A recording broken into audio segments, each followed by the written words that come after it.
Alright guys, we're going to be going over the fastest way to complete Team Affinity 3. As you can see, I actually have been making pretty good progress this season. I didn't play at all like last season because it was pretty awful, like with the Team Affinity. Like these cards were just, pretty bad, and I don't see why anyone would want to play it last season.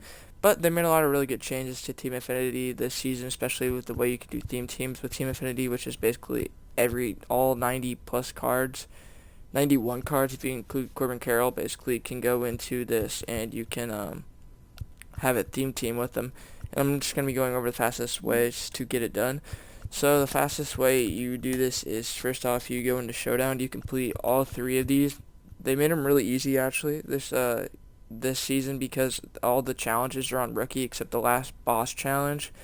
But even then, you have like 25 outs or something like that, and you only have to get like 5 runs in 25 outs. And it's on veteran, so it's still very easy.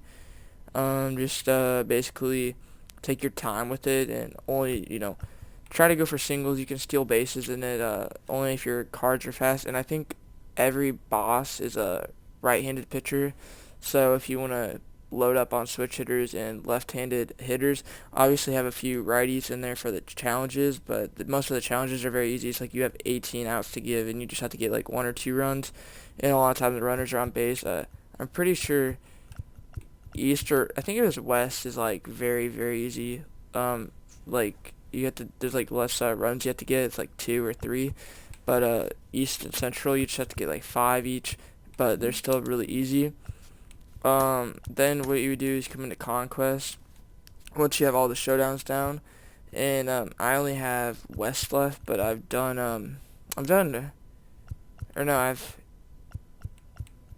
wherever it's at. I got the other ones done. That's all that matters. Central and East I got done, and there they have like you want to load your team up with Team Affinity players basically, and get their challenges done. Maybe write them down or keep checking. A lot of them are pretty simple, but for what I would do is I would put these captains on. Like you get Freddie Freeman at 15 cards, and you get Spencer Strider at 20 cards collected. And what's really good about these cards is they go into set collections for set 3, and then also the Team Affinity collection, and they make these cards really good. Just look at the hits for 9s, Ks for 9s on all these cards, and just load them up, and then keep track of who you need to do. For specific guys like Jordan Romano, I think he has 3 saves. You have to get 3 saves with him. Just put him in the last inning of the Conquest, and make sure you are only winning by 3 runs or less, and then win the game with him. And then that will count as a save, just because some people don't know how saves work in the game. And then just load up your team. I recommend having like non-captains be your starting hitters, because you only have to do parallel XP. For team captains, you have to do challenges, which is like some is like 10 hits, 3 saves, 9 innings pitched, 3 home runs, and like 5 extra base hits. So it's easier to do like these guys. Um, and then some guys suck at hitting home runs with. Like I was able to get Tatis done, and I think I'm gonna get Cedric done for 5 extra base hits, but some guys just suck. I hate their swings. If you really wanted to, you could go into play CPU and put it on like a custom stadium at a home team, and then play it on rookie, and you could get that home runs done quite easy. Or if that's what you want to do. And then once you start doing that, you want to come into the Conquest and just use the cards and do their challenges. And they're all 94s and the 95s, and then you can also the bosses like the 97s. You can use them for the challenges. They also have their own challenges, which is just parallel XP. So like hitters is 200, pitchers is 600, which is stupid, but yeah. And then if we look at the collection, Team Affinity 3, currently at 27 of the 90 cards. You're going to start getting some pretty good cards. Like you get Shane McClanahan pretty fast. Like Spencer Strider and Freddie Freeman, you get them really fast. If you complete all 3 Conquest plus Showdowns, and you do the challenges as you go along for these cards, you should end up getting Luis Arias very fast. It could take you a day or two, but that's like if you're playing and getting it done at a good pace, because you have to win 30 games of conquest, you have to win 3 showdowns, and you have to do challenges as you go along. But then once you're basically gonna get to that 50 card mark and you're done with the conquest and the showdowns, and obviously I'll mention this, you can do moments in these. I don't do the moments, except that they're easy. Like this one is kind of easy. Like you only get 1,500 you know, points. Like an extra base hit's not hard. Tally 2 hits, 1 extra base hit, it's not hard. But like the home runs, I don't do those because a lot of them are just kind of annoying. Like hit a home run with Chris Bryant. Not that he's a bad card. He just like I don't usually hit like some cards. It's not worth doing home runs. They're like really long moments because you could be spending time doing other things. And then this is how you would finish these Team Affinities. You go into mini seasons. You go to Team Affinity 3. Basically, I think it's all life series cards, which you can also use some of these guys, which are you can't use. I guess you can't use you can use Team Affinity 3 cards, the heroes. You can use those as you go along. Keep updating your team. Just go in here, and then if you would just play like through these, and basically every 5 wins you get a voucher, and so you quit. Once you get to 15 wins, you'll get 3 vouchers, and then you'll quit out of all the other regular season games, and then eventually you'll get to the playoffs where you'll get another one. And then if we come over here, that's S4, okay. You'll get. I think you get. You get 3. You make playoffs, mini season bundle, including you get 1 voucher there, so that's 4 total. Then you get another 2, which is 6 total, and then you get 3 more, which is 9 total. So 9 total is I believe each voucher goes for 4,000, if I'm not mistaken. If we check over here, exchanges, mini season, 4,000. So I would just try to recommend saving like every voucher you can possibly save. So I would really not recommend using a voucher until I get to the 4 vouchers for it until you get to the 30,000 mark, because 130,000 mark, because it's just easier that way. But you can do it how you want to. Like realistically, you should be able to get to the 50% mark without using vouchers.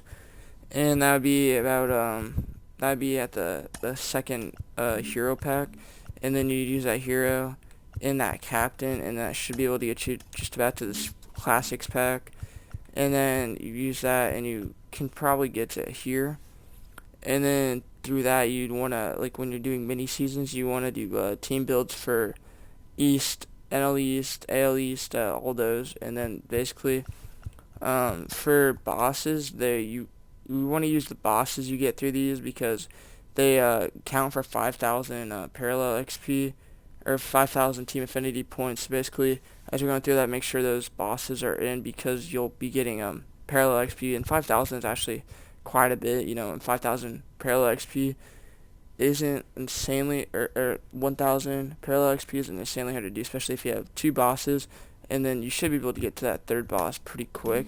So that's why I recommend you don't use your vouchers until you get to the, probably, well, maybe you want to do it earlier at 110,000 or something like that, so you can get the bosses faster and get the 5,000 XP repeatedly, and then that's just a faster way to do it. I don't think you can do any of these on repeat. Yeah, you can't. You can do these on repeat, but they're definitely harder than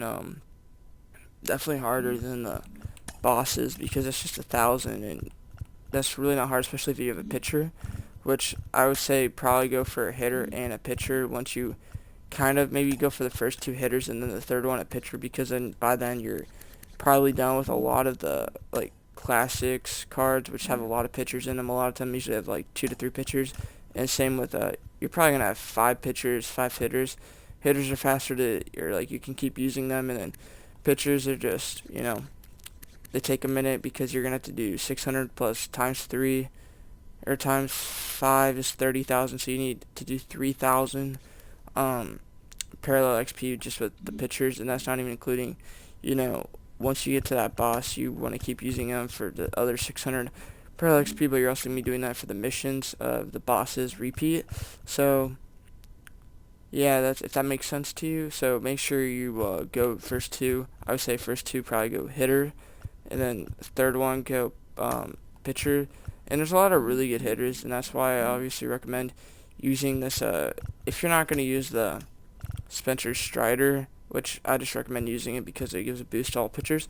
Use the Freddie Freeman, like he gives a great boost, 10 plus power, plus 10 contact, plus 10 contact versus righties. He doesn't give righty power, which is kind of bad, but beyond that, he's still very good in my opinion to use to boost your team. And yeah, that's what it's gonna basically wrap up the video. But I will recommend, some people don't really care about this Corbin Carroll because of how good like outfielders are in this game. Even though he's an amazing card, because I mean, like just the contact against righties is insane. Great speed, defense. But he only plays outfield, and there's so many good outfielders in the game. If you're really someone that doesn't want to grind to this 90, just go for this 80. I mean, you may as well get to the 90, but the Jose Ramirez card is very good. Like, just he's a switch hitter, obviously. He plays second, shortstop, and third base, which is all like positions of value, especially hitting wise. And he still has great defense, great speed, and he has some of the best hitting attributes in the game, especially like not completely, but like with switch hitting, he's basically one of the better cards in the game currently. I say he's definitely better than this Corbin Carroll. The best part about doing Team Affinity 3 is because all those cards go into this, which I mean, you get some really good cards like off the bat. Like once you get to 150, you get Adley Rutschman or Ronald Acuna, and you're gonna get Jackie Robinson, Hilton Smith, Alexis Diaz, all on the way there. So this is a good benchmark, probably. I mean, this Austin Riley card's alright. He's pretty good, but I don't really like Austin Riley cards. But I would say definitely try to get to this 230 mark because you get Acuna and Rutschman. I'm not a big fan of this Martin Dehigo, even though he does outlier on that fastball. There's some really good pitchers in the program, especially as you get to 300,000 XP. You're going to get this John Donaldson, who has outlier 1 on his slider, which means he can go he can throw very fast, like 100 miles per hour on the slider and then 100 miles plus on the four seam. So that's I don't think I've ever seen a card that have outlier on the slider. So yeah, that's going to be the end of the video. Please like and subscribe. I'm trying to get to 1,000 subscribers. Peace.